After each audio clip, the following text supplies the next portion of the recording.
Halo teman-teman, kami dari kelompok 2 ingin mempresentasikan AC atau DC. Selamat menyaksikan. Pengertian antara variabel dan absorption costing.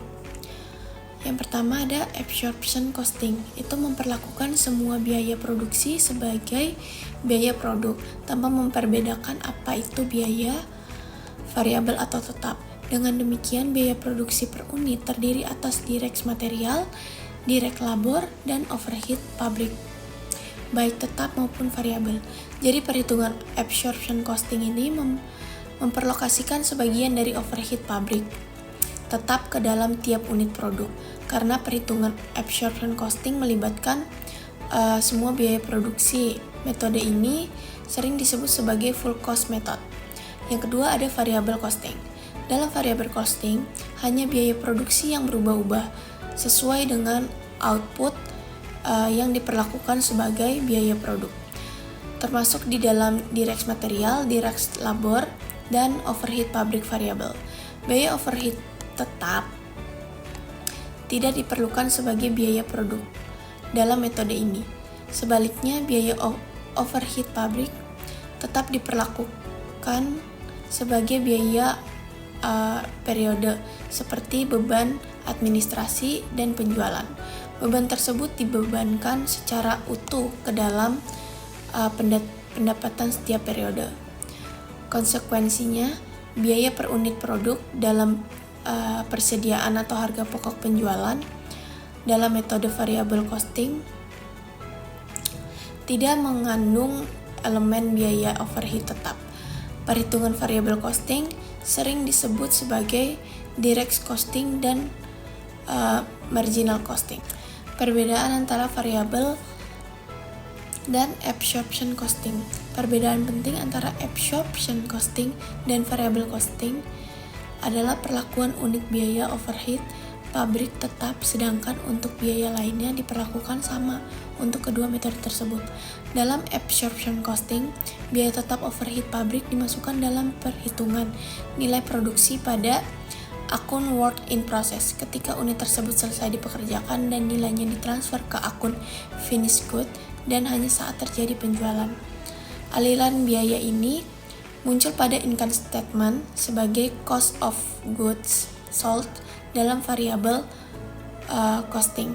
Biaya tetap overhead pabrik diperlakukan sebagai biaya periodik dalam seperti selling dan administrasi expense dan akan langsung masuk dalam income statement sebagai biaya periodik. Kelebihan absorption costing dan variable costing. Walaupun pendekatan absorption costing digunakan untuk pelaporan eksternal, variable costing dengan laporan keuangan formasi kontribusi merupakan alternatif bagi pelaporan internal. Keuntungan dari variable costing adalah sebagai berikut. Yang pertama itu, data dibutuhkan untuk analisis CPV dapat diambil langsung dari pelaporan keuangan format kontribusi. Data tersebut tidak dapat dalam laporan keuangan dengan pendekatan absorption costing. Yang kedua, dengan variable costing, jumlah profit dalam periode tidak dipengaruhi oleh perubahan persediaan apabila hal lainnya sama. Profit bergerak ke arah yang sama dengan penjumlahan ketika menggunakan variable costing. Yang ketiga, manajer sering mengasumsi bahwa biaya produksi per unit adalah biaya variabel itu sendiri. Hal ini merupakan hasil apabila menggunakan absorption costing karena unit yang diproduksi merupakan kombinasi antara biaya tetap dan variabel. Berdasarkan variable costing, biaya produksi per unit tidak terdiri dari biaya tetap. Yang keempat, ada hasil dari biaya tetap pada profit dapat ditetapkan melalui metode variable costing dan pendekatan kontribusi. Total biaya tetap muncul secara eksplisit pada income statement, menyoroti bahwa jumlah biaya tetap harus ditutup oleh perusahaan sehingga benar-benar menguntungkan. Dengan absorption costing, biaya tetap bercampur dengan biaya variabel dan bersatu menjadi COGS dan persediaan akhir. Yang kelima, data variable costing memudahkan untuk mengestimasi profit dari suatu produk, pelanggan, dan segmen bisnis lainnya. Dengan absorption costing, keuntungan dikaburkan oleh alokasi biaya tetap. Yang keenam ada variable costing, mengikat dengan metode cost control seperti standard cost dan anggaran fleksibel. Yang ketujuh, laba operasi neto dari variable costing lebih mendekat arus bersih neto dibandingkan laba operasi neto dari absorption costing. Hal ini penting bagi perusahaan dengan masalah arus kas potensial. Baiklah, untuk materi yang selanjutnya kita akan membahas tentang perhitungan harga pokok dengan menggunakan metode absorption costing dan variable costing. Sebelum kita masuk ke dalam perhitungan, kita harus mengetahui terlebih dahulu beberapa klasifikasi biaya, yaitu product cost dan period cost. Dapat dilihat di tabel berikut yang termasuk dalam product cost dalam variable costing, yaitu direct material, direct labor, dan factory overhead variable. Sedangkan yang termasuk dalam period cost yaitu factory overhead fixed, selling and administrative variable, dan selling and administrative fixed. Sedangkan di sisi yang di sebelah kanan berdasarkan absorption costing, yang termasuk dalam product cost yaitu direct material, direct labor, factory overhead variable, dan factory overhead fixed. Dan yang termasuk dalam period cost yaitu selling and administrative variable dan selling and administrative fixed. Selanjutnya kita masuk ke dalam perhitungan. Perbedaan dari kedua metode ini yaitu hanya terdapat pada factory overhead fixed, yang dimana berdasarkan metode absorption costing, factory overhead fixed ditambah ke dalam perhitungan harga pokok dengan membagi total factory overhead pada selling unit. Sehingga direct material ditambah direct labor ditambah factory overhead variable ditambah factory overhead fixed sama dengan cost per unit. Berbeda dari absorption costing, dapat dilihat pada perhitungan di sebelah kanan, variable costing tidak menghitung factory overhead fixed sebagai harga pokok, namun nantinya akan dibebankan sebagai period cost di laporan keuangan. Hasil dari penjumlahan product cost ini akhirnya menghasilkan cost per unit, di mana untuk mencari cost of goods sold atau harga pokok, kita hanya perlu mengkali cost per unit dengan jumlah unit yang terjual. Kita langsung saja pada contoh soal yang ada di halaman berikut. Diketahui data-data sebagai berikut. Direct labor, direct material $4 per unit, direct labor $2 per unit, total factory overhead fix $120.000, variable overhead factory overhead variable $1,5 per unit, total selling and administrative fix sebesar $163.000, selling price $22, beginning inventory 0, unit produce atau unit yang diproduksi 30.000 unit, unit sold atau unit terjual 26.000 unit, dan ending inventory 4.000 unit. Pertanyaannya, carilah cost per unit berdasarkan metode absorption costing dan variable costing dan buatlah laporan laba ruginya. Untuk menjawab pertanyaan tadi, pertama kita harus menghitung cost per unitnya terlebih dahulu. Pertama yaitu absorption costing, yang itu di sebelah kiri, yaitu dengan menjumlah direct material ditambah direct labor ditambah factory overhead variable ditambah factory overhead fix sama dengan 4 ditambah 2 ditambah 1,5 ditambah 120.000 per 30.000, hasilnya 11,5. Selanjutnya kita dapat menyusun laporan keuangannya sebagai berikut. Yang pertama yaitu sales, yaitu harga jual dikali unit terjual, yaitu 22 harga jual dikali 26.000 yaitu unit terjual, hasilnya $572.000. Selanjutnya itu cost of goods sold, yaitu cost per unit dikali unit terjual, yaitu 11,5 dikali 26.000, hasilnya 299.000. Hasil dari pengurangan sales dan COGS ini menghasilkan gross profit sebesar 273.000. Selanjutnya kita mengurangi gross profit dengan sales and administrative fixed dan sales and administrative variable. sehingga dihasilkan operating income atau net income sebesar 109.200. Selanjutnya yaitu metode. Pada soal sebelumnya, diasumsikan bahwa unit yang diproduksi sesuai dengan kapasitas normal. Namun, bagaimana jika unit yang diproduksi di bawah kapasitas normalnya? Pengertian Production Volume Variance atau PVV adalah varians atau selisih antara biaya aktual dan biaya yang dianggarkan dari proses produksi, atau bisa juga disebut sebagai varian volume. Sehingga, bila jumlah varians aktual lebih rendah dari yang dianggarkan, maka dilakukan perhitungan, seperti Production Volume Variance atau PVV sama dengan normal capacity dikurang unit produced dikali FOH fixed rate. Sehingga, dalam Absorption Costing Income Statement, PVV nanti akan menambahkan COGS dan mengurangi net income, dikarenakan adanya kapasitas yang menganggur atau ideal capacity yang menjadi kerugian dari selisih biaya yang dianggarkan dengan biaya aktual. Namun, ideal capacity ini tidak mempengaruhi variable costing income statement, karena biaya yang dihitung adalah sebesar total FOH fixed yang ada. Karena saya akan membahas tentang perhitungan dengan metode income statement dari absorption costing dan variable costing. Untuk mengilustrasikan perbedaan antara absorption costing dan variable costing, perhatikan beberapa data keuangan dari perusahaan yang memproduksi lampu pesawat sebagai berikut. Yang pertama itu ada harga jual per pesawat 100.000. Ada yang kedua direct material per pesawat $19.000. Yang ketiga direct labor ada $5.000. Overhead pabrik variabel ada $1.000. Overhead pabrik tetap dia masuk ke per bulan 70.000. Ada ceiling dan administratif expense variabel itu per pesawat 10. Selanjutnya ada ceiling dan administrative expense variable, itu dia per bulan $20.000.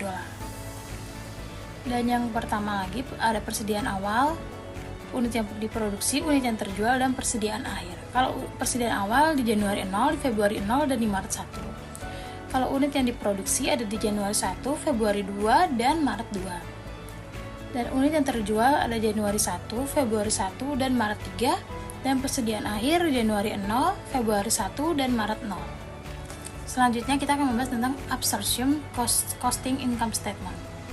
Untuk menyusun Absorption Costing Income Statement pada bulan Januari, Februari, dan Maret, kita perlu untuk menentukan biaya produksi per unit, COGS, dan ceiling, dan administrative expense untuk masing-masing bulan. Yang pertama ada biaya produksi dari absorption costing dapat dihitung sebagai berikut. Yang pertama ada direct material, yang kedua direct labor, overhead pabrik variabel, overhead pabrik tetap, dan absorption costing biaya produk per unit.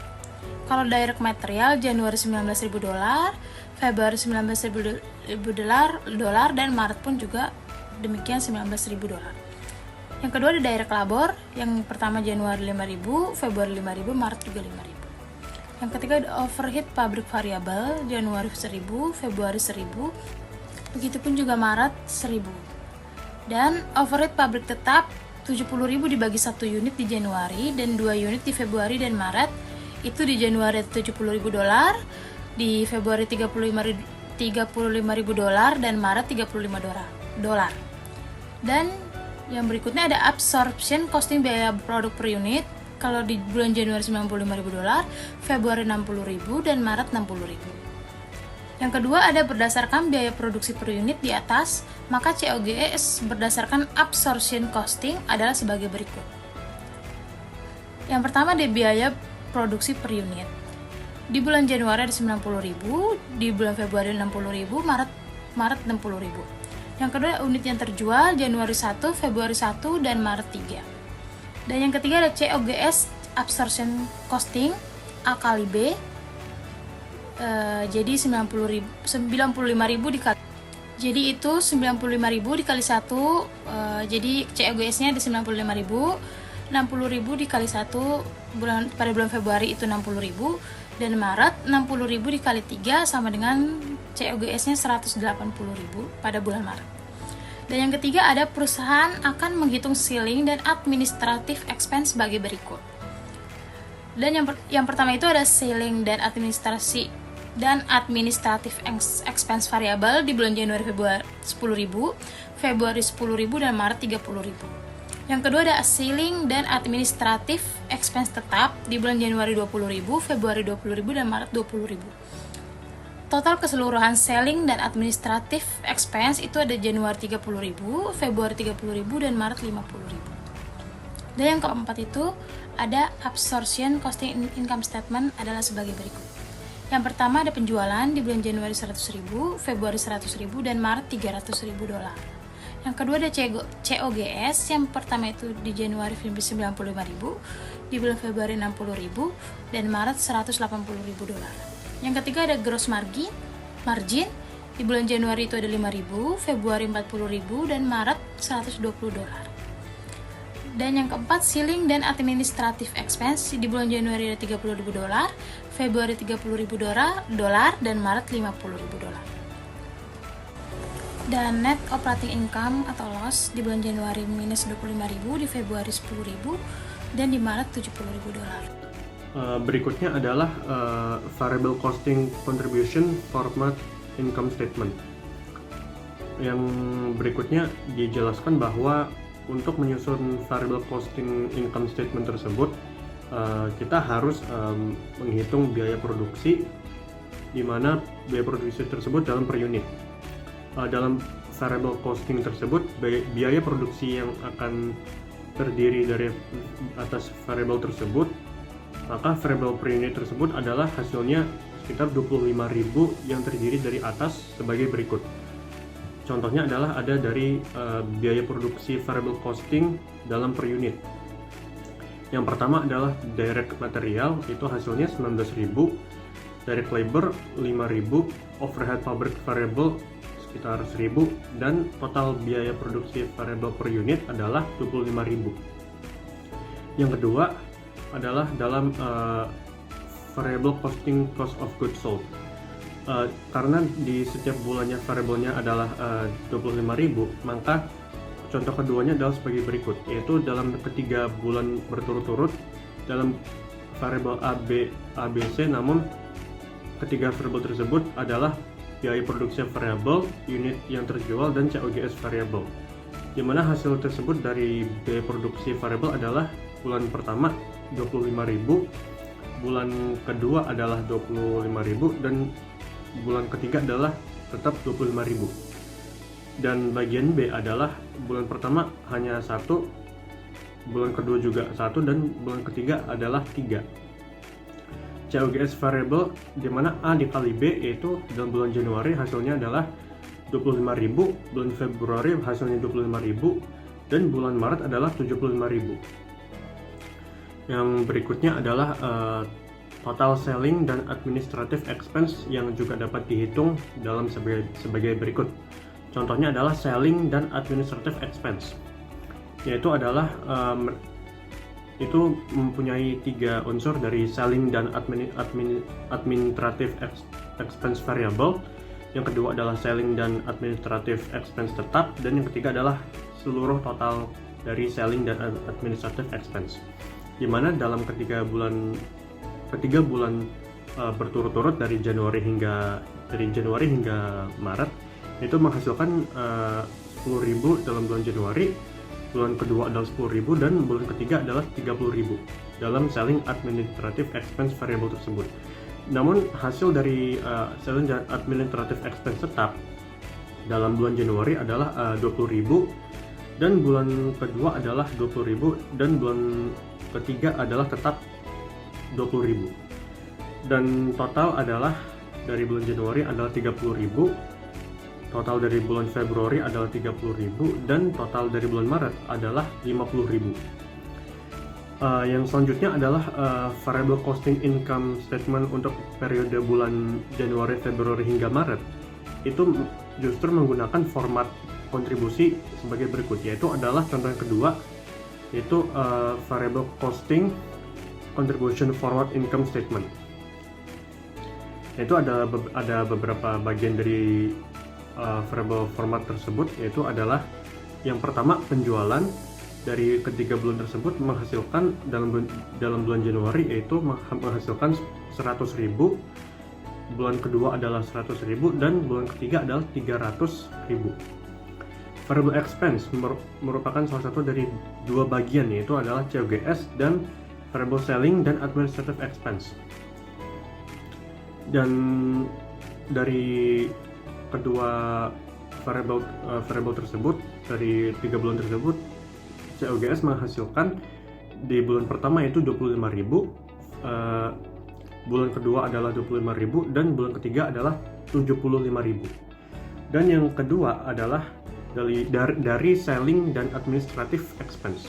Dari bulan Januari menghasilkan 10.000, bulan Februari menghasilkan 10.000 dan bulan ketiga menghasilkan 30.000. Dan total variable dari expense tersebut adalah dari bulan Januari menghasilkan 35.000, bulan Februari adalah 35.000 dan bulan Maret adalah 105.000.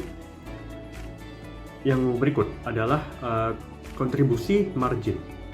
Itu hasilnya adalah dari bulan Januari, untuk bulan Januari sekitar 65.000, bulan kedua adalah 65.000 dan bulan ketiga adalah 195.000.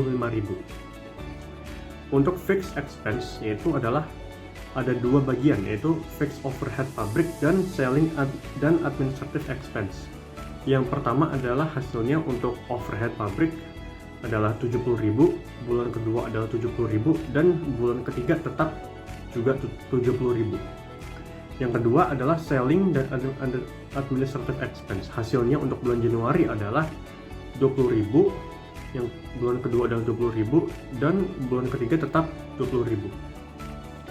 Baik, berikutnya adalah contoh dari total fixed expense, yaitu totalnya sebanyak dari bulan pertama yaitu 90.000, bulan kedua 90.000 dan bulan ketiga tetap 90.000.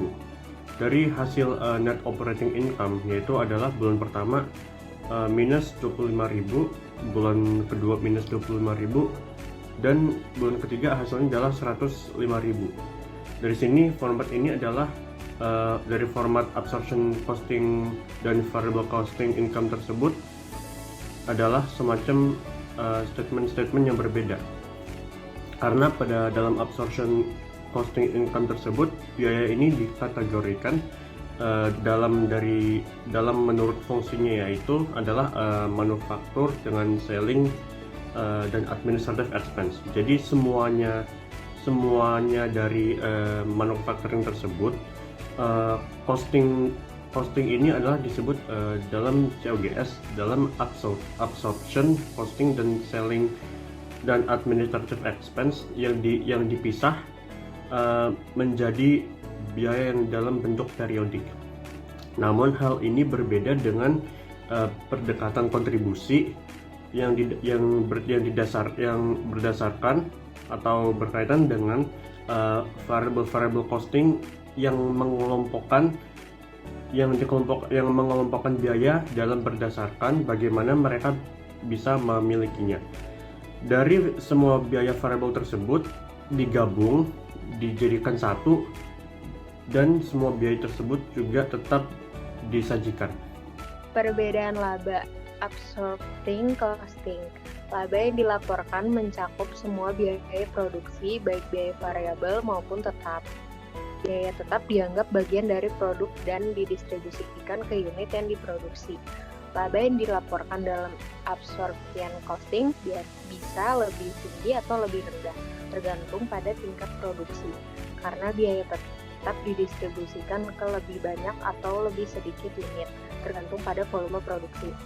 Variable costing, laba yang dilaporkan dalam variable costing hanya mencakup biaya variabel produksi, seperti bahan baku, tenaga kerja langsung, dan biaya overhead variabel.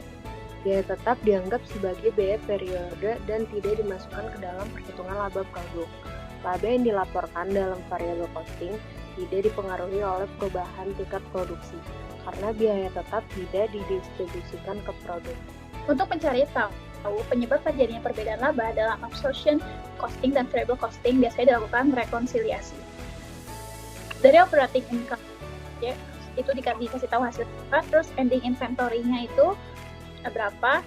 Ending inventory didapatkan dari unit sisa dikali FOH fix atau FOH fix per unit. Lalu dikurang dengan beginning inventory, yaitu hasilnya menjadi operating income atau AC. Perbedaan ini terjadi karena dalam absorption costing, FOH fix dibebankan berdasarkan unit yang diproduksi. Sedangkan dalam variable costing, FOH fix-nya dibebankan secara total, sehingga operating income absorption costing lebih besar dari operating income variable costing. Throughput costing. Pengertian throughput costing adalah metode untuk menghitung biaya produksi yang fokus pada biaya bahan baku yang diperlukan untuk menghasilkan unit produk. Metode ini tidak memperhitungkan biaya tenaga kerja langsung, overhead pabrik tetap, atau biaya non-produksi lainnya. Rumus throughput costing yaitu direct material cost plus indirect material cost plus external conversion cost. Konsep dan perhitungan harga pokok menurut throughput costing. Yang pertama, pendapatan. Fokus pada peningkatan throughput atau penjualan bersih dengan meningkatkan efisiensi produksi dan meningkatkan penjualan. Yang kedua, biaya variabel terkait produksi. Hanya biaya-biaya yang berubah sehubungan dengan produksi barang tertentu yang dimasukkan ke dalam harga pokok seperti bahan baku langsung. Yang ketiga, ada biaya tetap produksi. Biaya-biaya tetap produksi tidak dianggap sebagai bagian dari harga pokok karena dianggap sebagai sunk cost yang tidak dapat diubah dalam jangka pendek. Konsep dan perhitungan harga pokok menurut throughput costing. Perhitungan harga pokok menurut throughput costing dihitung dengan menggunakan rumus berikut, yaitu cost of goods manufactured, direct material cost plus indirect material cost plus external conversion cost. Artinya, biaya produksi yang dimasukkan ke dalam harga pokok hanyalah biaya bahan baku langsung yang diperlukan untuk membuat barang yang dijual. Contoh soal. PT Maju Jaya merupakan perusahaan yang memproduksi dua jenis produk, yaitu A dan B. Total biaya overhead per period adalah 50 juta rupiah. Perusahaan mengalokasikan overhead berdasarkan jumlah jam mesin yang digunakan. Detail produksi dan penggunaan jam mesin produk A dan B adalah sebagai berikut. Untuk produk A, yaitu 5.000 unit menggunakan 2.000 jam mesin, dan produk B 10.000 unit menggunakan 4.000 jam mesin. Hitunglah harga pokok produk A dan B menggunakan throughput costing. Penyelesaiannya, langkah pertama, hitunglah tarif overhead per jam mesin. Tarif overhead per jam mesin adalah total biaya overhead dibagi dengan total jam mesin yang digunakan. Tarif overhead per jam mesin yaitu 50 juta rupiah dibagi dengan 2.000 ditambah 4.000. Tarif overhead per jam mesin yaitu 50 juta rupiah dibagi dengan 6.000. Jadi, tarif overhead per jam mesin adalah 8.333,33 rupiah per jam mesin. Langkah yang kedua, hitungkan harga pokok produk A. Harga pokok produk A sama dengan biaya bahan baku plus jam mesin yang digunakan dikali dengan tarif overhead per jam mesin. Harga pokok produk A sama dengan biaya bahan baku produk A plus 2.000 dikali 8.333,33 rupiah. Harga pokok produk A sama dengan biaya bahan baku produk A plus 16.666,67 rupiah. Untuk langkah yang ketiga, hitungkan harga pokok produk B. Harga pokok produk B sama dengan biaya bahan baku ditambah jam mesin yang digunakan dikali dengan tarif overhead per jam mesin. Harga pokok produk B sama dengan biaya bahan baku produk B plus 4.000 dikali dengan 833,33 rupiah. Harga pokok produk B sama dengan biaya bahan baku produk B plus 33.333,33 rupiah. Dengan demikian, harga pokok produk A adalah biaya baku produk A ditambah dengan 16.666,67 rupiah. Dan harga pokok produk B adalah biaya bahan baku produk B ditambah dengan 33.333,33 rupiah menggunakan throughput costing.